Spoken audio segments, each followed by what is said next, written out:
We'll get into Tiger a little bit later, but as for Spieth, he's 1 under through 3 holes, 12 under overall, 1 behind the leader, so tied for 2 currently. We'll see if that historic run continues. Ho-hum. And he hoists the Clare. As for another looming outcome, this one in the NFL, the Deflategate saga continues. A ruling is expected any day, and a source with knowledge of the situation anticipates the outcome will be a sham. According to Pro Football Talk's Mike Florio, Pats wideout Julian Edelman weighed in on how Brady is handling the situation. He's, quote, fired up. We'll say that. You don't want a mad Tom Brady. He's a little ticked off. Brady on a mission, Stephen A. Smith. Never a good thing. How will this play out? Well, listen, here's the reality of the situation. For most of us, I've been on the record. Skip and I disagree in terms of the punishment because I think it was valid. Obviously, Skip did not think so. And obviously, he's hell-bent on this notion that Tom Brady is going to fight to the death.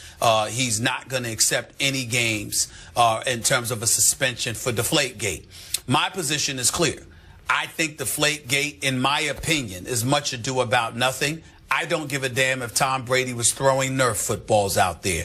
It didn't stop the Patriots' greatness. It didn't stop him from ramrodding the Indianapolis Colts in that AFC Championship game, outscoring them 28-0 in the second half. It didn't stop any of that from transpiring. So the greatness of Tom Brady is not to be brought into question. But that's from little old me, who did not play in the National Football League. When you talk to players present and former who go against the New England Patriots or have gone against the New England Patriots, and I have spoken to many of them, they feel emphatically different about it. They feel that he tried to gain a competitive advantage. They thought that he was relatively unfair, and that they were all happy that the NFL has been willing to bring attention to his apparent transgression. But in the end, I was glad because on Mad Dog Sports Radio, where I have my show every weekday from 1 to 3 p.m. Eastern Standard Time, Jamie Dukes, you know, for the NFL Network, former NFL player, friend of mine, great guy, by the way. Your former colleague, colleague at the NFL Network as well, Molly. Jamie pointed out on SiriusXM this weekend, he kept reminding us, and I'm going to echo his sentiments, Tom Brady wasn't suspended for, deflated footballs. Tom Brady was deflated for not cooperating with the NFL in the NFL's eyes, according to Troy Vincent, according to Commissioner Goodell. So as a result of that, the chances of Tom Brady having a suspension completely eradicated, to me, is slim to none. Can I see a reduction from 4 games to 2 games? Yes, I can. Skip Bayless, I was on the record on my radio show saying that even though one has absolutely positively nothing to do with the other, and there are others who would make the argument about the integrity of the game and all of this other stuff, you cannot have Tom Brady serving the same amount of suspension time as Greg Hardy. Because even though one has nothing to do with the other, because the suspensions in terms of the time allotted would be equal, both of them having 4 games, you can't do that to Tom Brady. You have to reduce that suspension. But outside of that, as long as the NFL maintains consistency, that he was primarily suspended because we had an investigation and we don't believe he was cooperative, and that is not a game that we are playing, I don't think that you get the 4-game suspension completely omitted and eradicated. I think it gets diminished to 2 games, but I think that that's about it. And they're going to lean on the fact that he was uncooperative, which is what I believe the player was alluding to when they said that it would be a sham, because the league is going to lean on his uncooperative ways as justification. And I don't think Tom Brady can fight that. You keep harping on he wasn't cooperative. Could you please? They said that. Yeah, they said that, but you're hanging on to that. Yes, I am. I want to define. Ultimately, I hope this does go to court and we get to define what uncooperative was, because Tom Brady's going to speak out on this. He's holding his tongue until it really counts in a court of law, although he did go through the appeals process. Again, source I think close to him is saying it was a sham process. But to me, if you're innocent, cooperating doesn't mean saying, yeah, you got me on that, and you got me on that, and yeah, you got me on that. I just think he sat there and said, I didn't do it. I didn't do anything that you said that I did, that this report found that I did. So if that's uncooperative, I'm okay with that. And I'm going to stand by what I have told you from day one of this. And I'm not saying I told you so, but he's going to fight this to the legal death. That's where this is heading. And I think I was a little ahead of the curve saying that on this show. And in the end, I do believe it could have been a shrewd move. Maybe it'll prove to be a shrewd move by a commissioner who is under fire for the way he did or didn't handle the Ray Rice situation and many domestic violence situations before Ray Rice.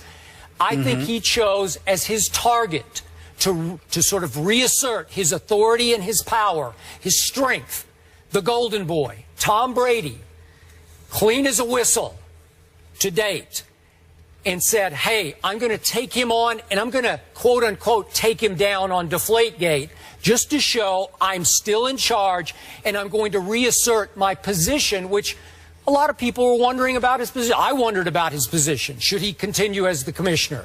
Well, he chose, I think, the wrong guy to pick a fight with. You said Brady should have stood up and spoken out publicly from the first. He did not do that. You held that against him all along. He didn't take his opportunity, obviously, when he did his speaking engagement.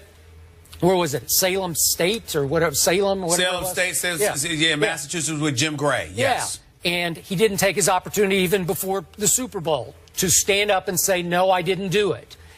I'm saying he was biting his tongue to take it to court. The NFLPA is now on the record. They will help him take it to court. So I'm not sure how this is going to play out, because if Tom Brady's legal team has made it clear to Goodell's legal team, we are going to go to court with this, I'm not sure Roger will reduce this at all. He might just hang right in there with 4 games because it won't do much good to reduce it. My initial thought was he'll reduce 2 games, maybe 1, maybe 2, just to say, okay, I'm going to do this, and you make a great point about Greg Hardy. But in the end, I think Brady and company, legal team, just biding their time, waiting, because they're going to try to get an injunction to allow him to play in game 1 this year if, in fact, he's suspended for 2 or 3 games. Well, let's be clear about a couple of things here. You need to be clear about what do you mean fight to the death, because we all know that Tom Brady is going to fight. We all know that he's not going to be satisfied unless all 4 games are eradicated and he doesn't get to miss a game this season.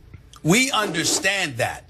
But at the same time, Skip, if you're not saying that Tom Brady is going to retire unless this suspension is completely eradicated, then he ain't fighting to the death. Because the death of his football career would be retirement. And boy, would it be a devastating blow to Roger Goodell and the National Football League if Tom Brady stood up and said, you know what, I am completely innocent of this. The hell with all of y'all. Go kick rocks. You want to sully my name to this degree and hand me a suspension? I officially retire from the game of football. If Tom Brady were to do something like that, Roger Goodell's reputation would never recover from that. It would be that much of a devastating blow, in my opinion. Having said all of that, I don't think there's a snowball's chance in hell that Tom Brady does that. Tom Brady is not going to sit. He can fight till the cows come home. He is not going to sit there, the way I feel, he's not going to sit there and walk away from the game of football because he has to miss 2 games. So let's understand that. And once we understand that, all we're saying is Tom Brady is proclaiming his innocence. My point to you, Skip, is forget the public. Even though I thought that his press conference Super Bowl week was ridiculously embarrassing and what have you, or leading into Super Bowl week, rather, the fact is, forget us. How about the same person that showed up to the appeals process should have been the same person that showed up during the investigation? Whatever he did during the appeals process, he was far more forthcoming then, according to the reports, than he was when the investigators showed up to Foxborough or wherever they showed up to talk to him. Ted Wells opined about that, as well as Troy Vincent. So the lack of cooperation that Tom Brady initially gave is clear and apparent, because that is clearly something that they're not accusing him of now, that Roger Goodell heard his appeal over that 10-hour period he showed up in New York. That same Tom Brady has showed up initially we probably wouldn't be here discussing this the way that we're doing it now. He brought this on himself. It appears so anyway, because of his arrogance, period. Totally disagree. But I must add, Molly, before we go, I do agree with what Rodney Harrison said, that now Tom Brady, when and if he plays, and I assume it will be a when he plays, he'll get an injunction, then play this out to its legal end in court. I believe he will be on a vendetta of a mission this year to get even with the National Football League. Here come the Patriots. You know why that means absolutely nothing? Y'all act like this dude is some scrub or some great player on a scrub team, and then all of a sudden he's going to show up with a vengeance. He's the reigning defending Super Bowl champion. What's he going to do? What's he going to do that he hasn't done? He's throwing for 4,000 yards. He's throwing touchdowns. He's winning Super Bowls. He's winning Super Bowl MVPs. What exactly is there to fear that he hasn't shown you already? I mean, come on. That's like exactly a lot of people think he going to win more? Yeah, a lot of people think the Patriots are in trouble without Revis and Browner. Who's going to play quarterback? But they're not questioning the greatness of Tom Brady. We know what he's going to do. So that's like a knockout artist, and you going in the ring with him. Oh, he's going to knock you out now. Well, what the hell was he coming to do to begin with? If he's a knockout artist, it's what he does. Tom Brady is the Super Bowl champion. He's Super Bowl MVP. Wait, okay? What's he going to do? Are you picking the Patriots right now to win it all this year? No. There you go. No. I just might be. A little extra bulletin board material. He's focused, Hold on, man. I didn't pick him to win last one. I didn't pick him to win this one. They should have lost if Pete Carroll doesn't make the worst call in Super Bowl history. Let's he should have lost that one. Let's not go there. We're not done with Brady, though, Skip. In that paper right there, there's some rankings that came out, and you might be surprised where he lands. We'll discuss that coming up. And we also have a point guard on the move. We'll make sense of that trade in the Wild Wild West up next. And thanks for starting another sports week with us. Plenty of topics for us to get to on this Monday. Stay on track with today's show topics. All you have to do is go to our Instagram page, where you can also leave your takes. Hit us up on IG.